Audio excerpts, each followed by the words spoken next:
Good morning बच्चों। मैं राजेश कुमार, सहायक अध्यापक, बुंदेलखंड इंटर कॉलेज जाखलौन। आप सभी का मेरी इस कक्षा में स्वागत है। बच्चों, विगत दिनों में हम सब ने भूगोल नामक इकाई जो 3 थी, उसमें हमने 2 पाठ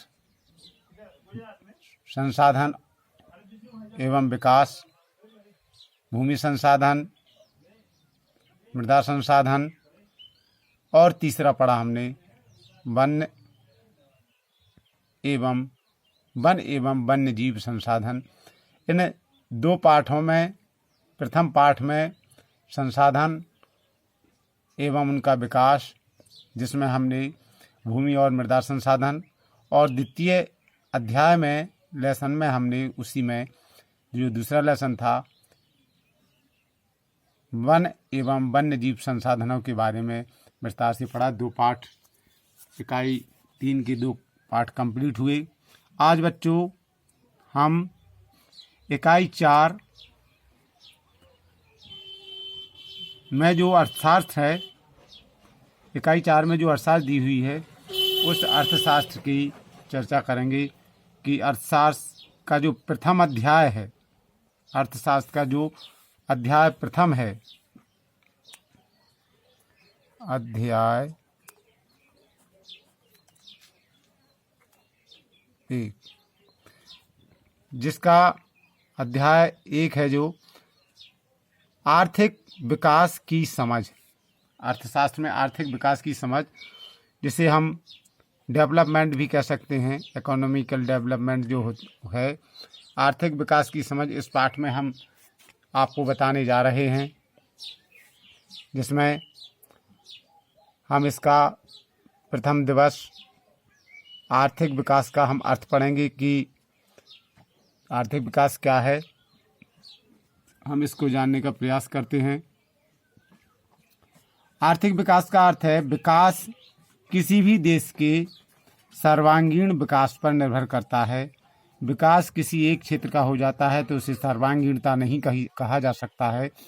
किसी भी देश का यदि विकास देखना है तो सर्वांगीण चहुमुखी विकास की श्रेणी में आता है, जिसमें स्वतंत्रता, सुरक्षा, दूसरों से सम्मान मिलने की इच्छा, आर्थिक समानता और जीवन जीने का उच्च स्तर आदि, ये सब इस पर निर्भर करता है। सभी जीवन के जो महत्वपूर्ण भाग हैं, ये सभी विकसित हों तभी इसको विकास की श्रेणी में रखा जा सकता है। किसी एक क्षेत्र विशेष का विकास की श्रेणी में नहीं माना जा सकता है।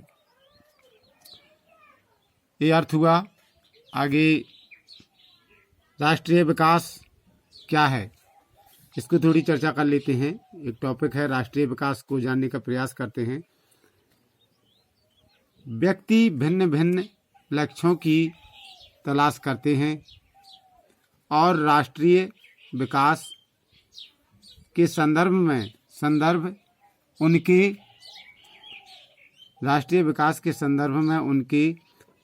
उनके उद्देश्य भी अलग अलग होते हैं, हो सकते हैं अलग अलग हो सकते हैं। ये चीज़ यहाँ पर, क्योंकि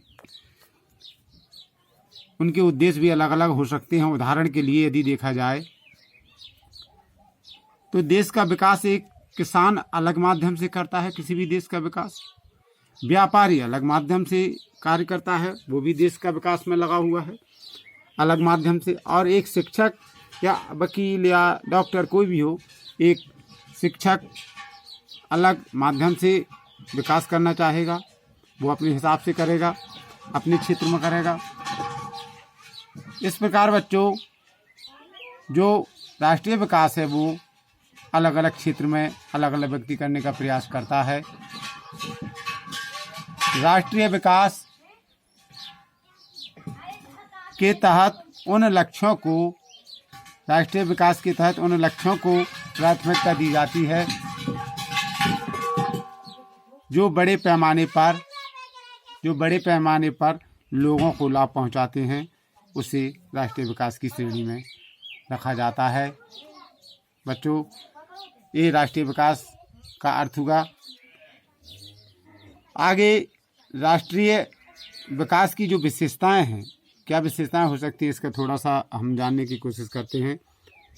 राष्ट्रीय विकास के अंतर्गत वह कार्यक्रम तथा नीतियां ही कार्यान्वित होंगी जो लोगों की अधिक संख्या के लिए उत्तरदायी होंगी। दूसरी बात, हमें यह भी सोचना है कि कार्य करने का कोई बेहतर तरीका है। सरकार यह तय करती है कि सभी के लिए न्यायपूर्ण और मार्ग क्या हो सकता है। ये तलाश करते हैं कि देश की सभी व्यक्तियों के लिए न्यायपूर्ण मार्ग कौन सा हो सकता है। इस बात की तलाश भी राष्ट्रीय विकास के अंतर्गत की जाती है। तो बच्चों, आज शुरुआत के दिन हम जो इकाई 4 अध्याय 1 जो है आर्थिक विकास की समझ, इस चैप्टर को हम देख रहे हैं। इस चैप्टर में आर्थिक विकास का अर्थ क्या है ये अपन ने देखा। दूसरा, राष्ट्रीय विकास क्या होता है इसके बारे में जानकारी ली, और राष्ट्रीय विकास की विशेषताएं कौन कौन सी हो सकती हैं इसके बारे में हमने जानकारी प्राप्त की। आज शॉर्ट टॉपिक है बच्चों। आप लोग, हमें आशा है कि सभी अध्ययन कर रहे होंगे। पिछले जो इकाई 3 में समकालीन भूगोल के बारे में हमने जानकारी दी थी। 2 पार्ट उसमें संसाधन के हो गए थे। आज कुछ नया करते हुए जो इकाई 4 है उसका प्रथम पाठ हमने आपको प्रथम पाठ से परिचय कराया। विकास क्या है, आर्थिक विकास क्या होता है, इस बारे में हमने आपको शॉर्ट में जानकारी दी। और आप लोग आर्थिक विकास का अर्थ, इसके लिए हम इसके प्रश्न आपको लिख करके भेज देंगे। इसमें एक ही क्वेश्चन बनता है कि आर्थिक विकास क्या है, आर्थिक एवं राष्ट्रीय विकास क्या है, और राष्ट्रीय विकास की क्या विशेषताएं हो सकती हैं या हैं, बताइए। तो बच्चों, ये आप लोग थोड़ा सा ध्यान करना। आज के लिए बस इतना ही काफ़ी है।